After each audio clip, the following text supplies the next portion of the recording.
तो चलिए बड़ी खबर राजधानी पटना से, जहां आर्ट कॉलेज में कई पक्षियों के मृत पाए जाने के बाद बर्ड फ्लू की आशंका से हड़कंप मच गया है। बर्ड फ्लू की आशंका के मद्देनजर आर्ट कॉलेज में फौरन ही जिला प्रशासन की टीम पहुंच गई है और मृत पक्षियों के सैंपल जमा किए जा रहे हैं। इन सैंपल्स को जांच के लिए कोलकाता भेजा जा रहा है।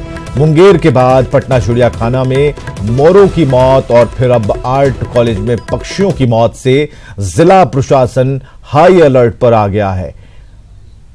तो पटना आर्ट कॉलेज में बर्ड फ्लू की आशंका है। कई पक्षियों की मौत के बाद यह आशंका और भी गहराती जा रही है। हालांकि जो टीम है, जांच टीम है, सैंपल्स इकट्ठा करने उन्होंने शुरू कर दिए हैं। जांच के लिए इन सैंपल्स को कोलकाता भेजा जाना है कि आखिर बर्ड फ्लू से इन पक्षियों की मौत हो रही है। अगर मौत हो रही है तो काफी चिंताजनक बात है। आर्ट कॉलेज में पक्षियों की मौत के बाद जिला प्रशासन हाई अलर्ट पर आ गया है। इससे पहले मुंगेर के बाद पटना चिड़ियाघर में भी मोरों की मौत हुई थी और कई तरह के सवाल खड़े हुए थे और एहतियातन चिड़ियाघर को बंद किया गया था, क्योंकि ऐसा कभी होता नहीं है कि 1 जनवरी और 31 की जो पार्टी होती है वो चिड़ियाघर में लोग बड़ी संख्या में इकट्ठा होते हैं, दूसरे जिलों से भी आते हैं।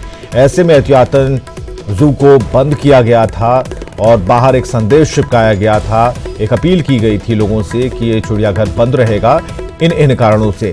लेकिन अभी जो बड़ी खबर है उसके मुताबिक पटना आर्ट कॉलेज से खबर आ रही है, जहां पर पक्षियों की मौत के बाद बर्ड फ्लू की आशंका बढ़ती जा रही है।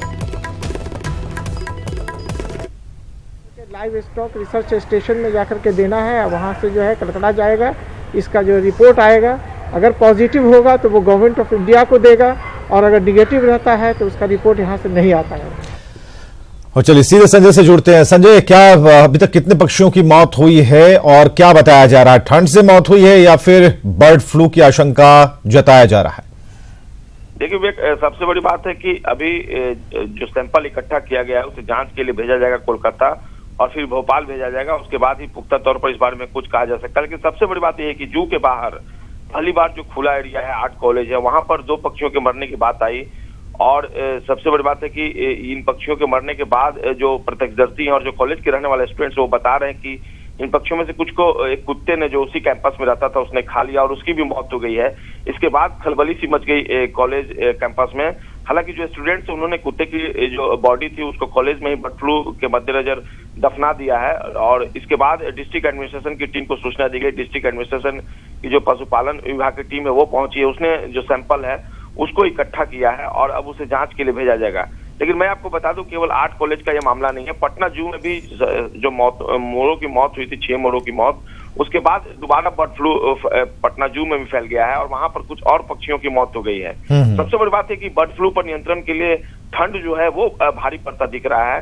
जो तापमान गिर रहा है उसके कारण बर्ड फ्लू रोकने के लिए जो तमाम उपाय किए जा रहे हैं उस पर असर पड़ रहा है, ऐसा विशेषज्ञ भी मान रहे हैं। ठंड में चूंकि ऐसे वायरस जो है वो तेजी से पनपते हैं और सबसे बड़ी बात है कि माइग्रेटरी बर्ड्स जो है, यानी जो प्रवासी पक्षी हैं, उनके आने का ये अनुकूल मौसम रहता है इंडिया में। तो दूसरे देशों से जो पक्षी आ रहे हैं वो अभी तक यहाँ से जाएंगे नहीं और अगर वो जाते नहीं है तो उनसे संक्रमण फैलने की आशंका बनी हुई है। संजय, ये रिपोर्ट आपने फाइल की थी कि जू में भी एक अपील की गई है, कहा गया है कि जू बंद रहेगा तब तक के लिए, अगले आदेश के लिए शायद उस पर एक नोटिस चिपकाया गया है, उसकी क्या खबर है? जी बिल्कुल, सबसे मैंने क्या आपको जैसा बताया, विवेक, पटना का जो ये संजय गांधी जैविक उद्यान है वहाँ बर्ड फ्लू के लक्षण दोबारा मिले हैं और यही मैं बता रहा हूँ आपको कि कुछ पक्षियों की मौत जो है वो हो गई है। तो इसमें जो वायरस है वो ठंड की वजह से पूरी तरह नष्ट नहीं हो पाया, जिसकी वजह से जो दूसरे बर्ड्स है वो भी इफेक्टेड हो रहे हैं। तो लगातार, हालांकि जो बिहार सरकार है उसने बर्ड फ्लू पर नियंत्रण के लिए एक्शन प्लान जरूर तैयार किया है, लेकिन ठंड जो है वो एक परेशानी का सबब बन रही है और यही कारण है कि बर्ड फ्लू में दोबारा जो है वो बर्ड फ्लू संजय गांधी जैविक उद्यान में फैला है।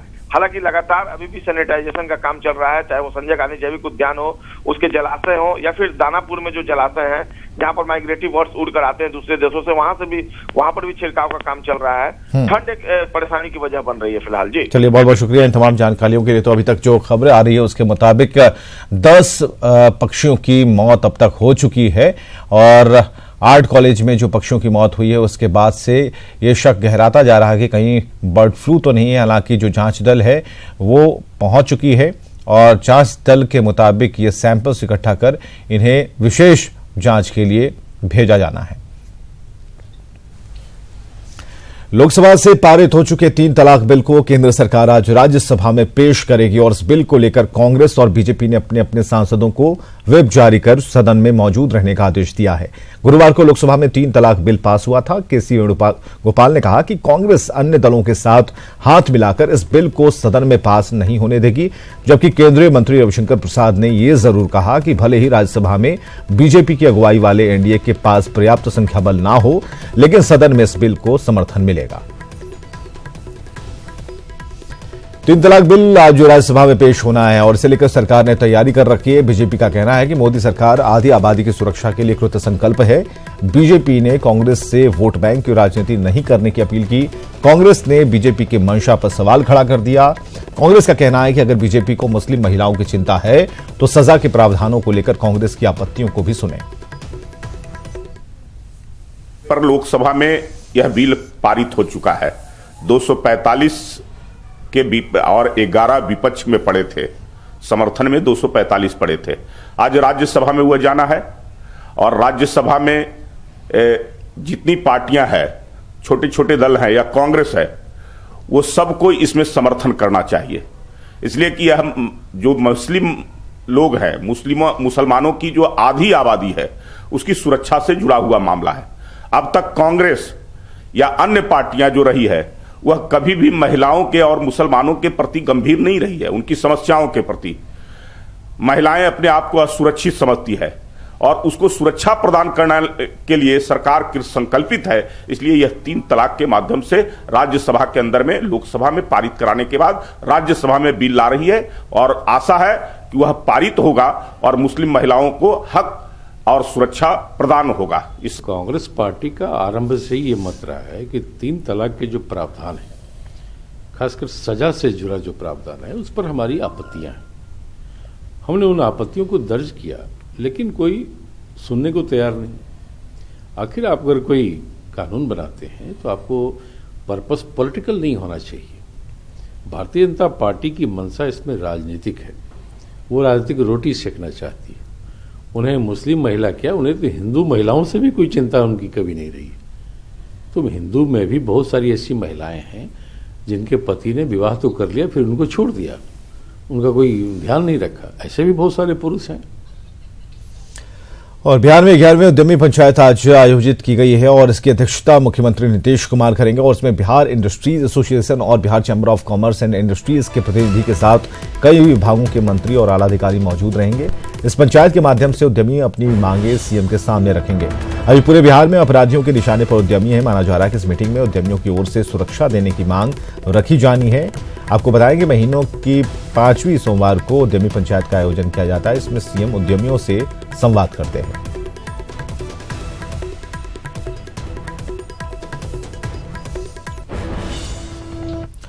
तीन राज्यों में कांग्रेस भले ही विजयी पताका फहराई हो, लेकिन बिहार में महागठबंधन की डोर लालू प्रसाद के हाथों में है। तभी तो लालू को महागठबंधन का बिग बॉस कहते हैं।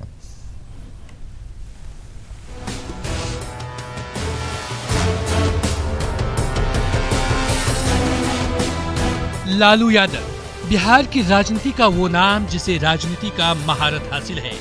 अपने जनाधार और दांवपेच के जरिए लालू हमेशा से अपने विरोधियों पर हावी रहे हैं। शायद यही कारण है कि उनके सहयोगी उनके दमखम को भांपकर उन पर ही दाव लगाना चाहते हैं। फिर चाहे 2019 का चुनाव हो या फिर महागठबंधन में सीट शेयरिंग का मामला, लालू का फैसला सबको मंजूर है। लालू के बड़े बेटे तेज प्रताप भी मानते हैं कि बिहार में महागठबंधन की डोर लालू यादव के हाथों में है। कांग्रेस वैसे भी बिहार में लालू की पिछलग्गू बनी रही है। हालांकि 3 राज्यों में शानदार जीत ने उनका मनोबल जरूर बढ़ाया है, लेकिन अब भी लालू यादव को लेकर कांग्रेस कोई जोखिम नहीं उठाना चाहती। चुनाव में सीट को किस तरीके से क्या करना है, कैसे गठबंधन करना है, कितना लोगों को किसको टिकट देना है, क्या करना है, वो तो राष्ट्रीय अध्यक्ष हैं, तो है महागठबंधन को किस तरीके से चलाए उस समय भी तो सर्वप्रिय है, सक्षम है, तो सबको अपना वो तय करेंगे क्या है। आरजेडी एक बड़ी पार्टी है बिहार की, यह तो सबको स्वीकार करना चाहिए। और हमारे महागठबंधन के एक बड़े पार्टी के राष्ट्रीय अध्यक्ष हैं, तो स्वाभाविक है उनकी भूमिका भी बड़ी होगी।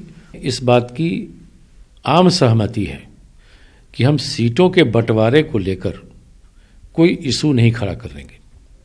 हमारा लक्ष्य है नीतीश और भाजपा को परास्त करना। कांग्रेस ताकतवर होते हुए भी लालू के सामने मत्था टेक रही है, क्योंकि कांग्रेस और विरोधियों को भी लालू के जनाधार का बखूबी आभास है। यही कारण है कि महागठबंधन के सारे सहयोगी लालू के दरबार में अपनी हाजिरी लगाते हैं। ऐसे में विरोधी लालू के जरिए कांग्रेस और गठबंधन के बाकी सहयोगियों पर तंज भी कस रही है। देखिए, बिहार में जनाधार लालू के पास है। बाकी जो उनके पास जितने सहयोगी पार्टी हैं, उनका कोई बहुत मजबूत आधार नहीं है। कांग्रेस 3 राज्यों के चुनाव का अपने आप को कहती है कि हम राष्ट्रीय पार्टी हैं और 3 राज्यों के चुनाव जीत का गुरूर उसके पास है, लेकिन उसके बावजूद उनको भी लालू के दरबार में मत्था टेकना पड़ रहा है। बहरहाल बिहार में महागठबंधन की छतरी तले इकट्ठा छोटे बड़े दलों को साथ लेकर चलना बड़ी बात है, और यह काबिलियत लालू प्रसाद यादव के अलावा किसी अन्य में नहीं दिख रही। भले ही देश में कांग्रेस एक राष्ट्रीय पार्टी है, बावजूद इसके लालू को उसे अपना बिग बॉस मानने में गुरेज नहीं है। अमित कुमार सिंह, न्यूज 18 पटना। और सीट शेयरिंग से पहले ही महागठबंधन में प्रेशर पॉलिटिक्स जारी है। पूर्व सीएम और हिंदुस्तानी अवाम मोर्चा के अध्यक्ष जीतन राम मांझी ने एक बार फिर अपने बयानों से सियासी गलियारे में हलचल मचा दी है। मानते हैं स्वतंत्रता प्राप्ति के बाद आज तक 71वां बरस चल रहा है, तो जो भी रहा हो सत्ता में, अब आप नाम पूछिएगा तो हम बताएंगे नहीं, लेकिन आपको समझने की जरूरत है, जो भी सत्ता में रहा हो तो हमारे लिए तो काम किया नहीं।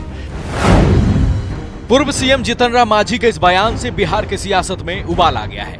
दरअसल मांझी ने बिना किसी पार्टी का नाम लिए बगैर कहा कि बीते 71 साल में देश पर नागराज और सांपराज ने राज किया है।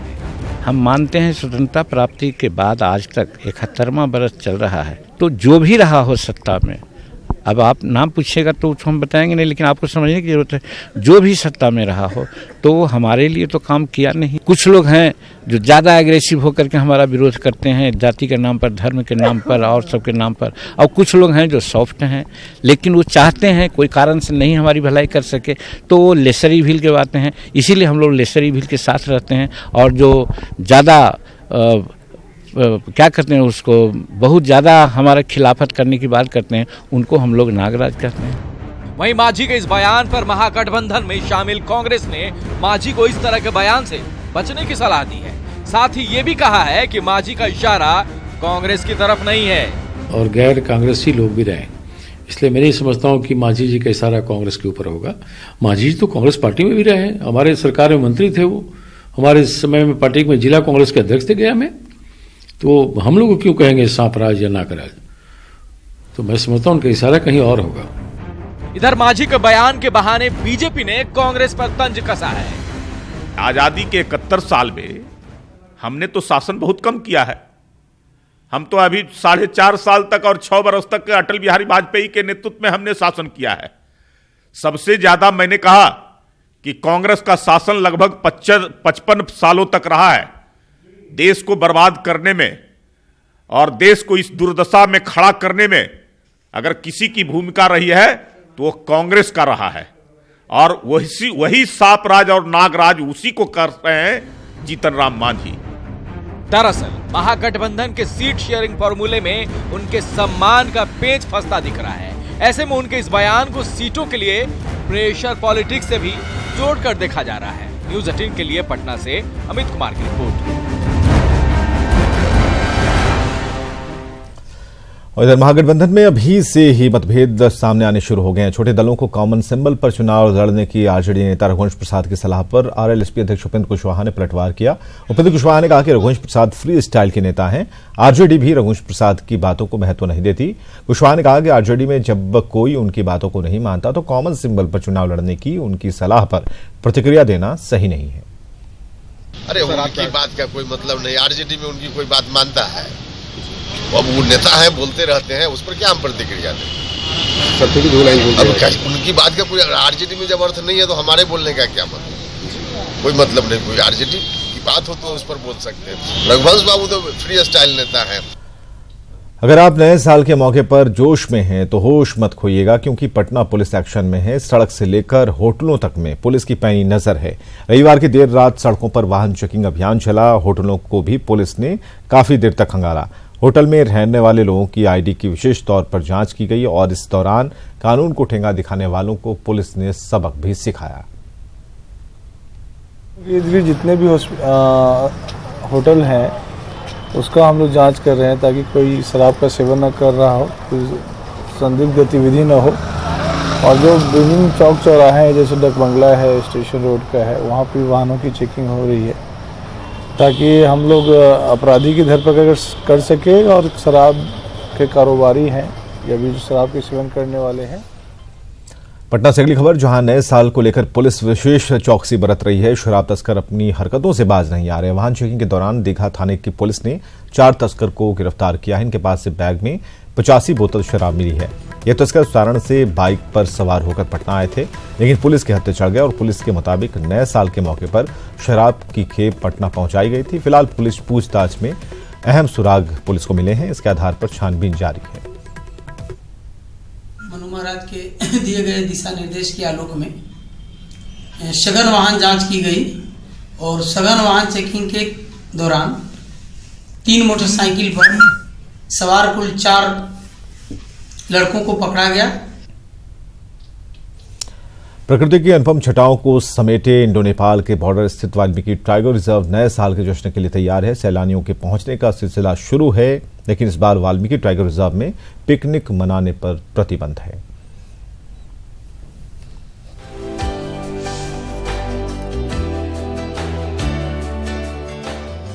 नए साल के जश्न के लिए प्रकृति की गोद में बसा वाल्मीकि नगर तैयार है।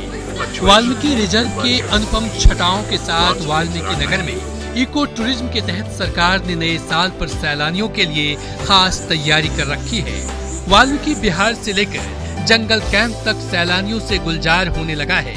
इको टूरिज्म की नई व्यवस्था लागू होने के बाद से लोगों को वाल्मीकि नगर खासा लुभाने लगा है। बहुत सुंदर सजाया है और हर चीज़ अच्छे से तैयार है और फैसिलिटीज़ भी यहाँ काफ़ी हैं, लेकिन टूरिस्ट यहाँ बहुत कम है, उनको और होना चाहिए था। काफ़ी अच्छा लग रहा है, मतलब काफ़ी खुला खुला है, हरियाली है, पीछे कुछ पहाड़ वगैरह दिख रहे हैं। अभी सफारी का हम लोग वेट कर रहे हैं, बट बहुत अच्छी लोकेशन है। लेकिन नए साल के जश्न मनाने के लिए अगर आप सूबे के इकलौते वाल्मीकि रिजर्व आ रहे हैं तो सावधान भी रहें, क्योंकि जंगल के सेफ्टी जोन में पिकनिक पर प्रतिबंध है। वीटीआर प्रशासन ने संरक्षित वन क्षेत्रों में पिकनिक मनाने पर रोक लगा दी है। जंगल के अंदर पिकनिक मनाना, आग लगाना अथवा प्राइवेट गाड़ी से एंट्री करना, पिकनिक के अवसर पर प्राइवेट गाड़ी से एंट्री तो मना ही रहता है। बहरहाल वाल्मीकि टाइगर रिजर्व प्रबंधन के आदेश के बाद सभी वन क्षेत्रों के अधिकारी अलर्ट पर हैं। ऐसे में वाल्मीकि नगर की खूबसूरती को नजदीक से देखने की हसरत पाले सैलानियों को सावधानी और नियमों का पालन करते हुए बोलना होगा happy new year. Munna, news 18, Bagaha.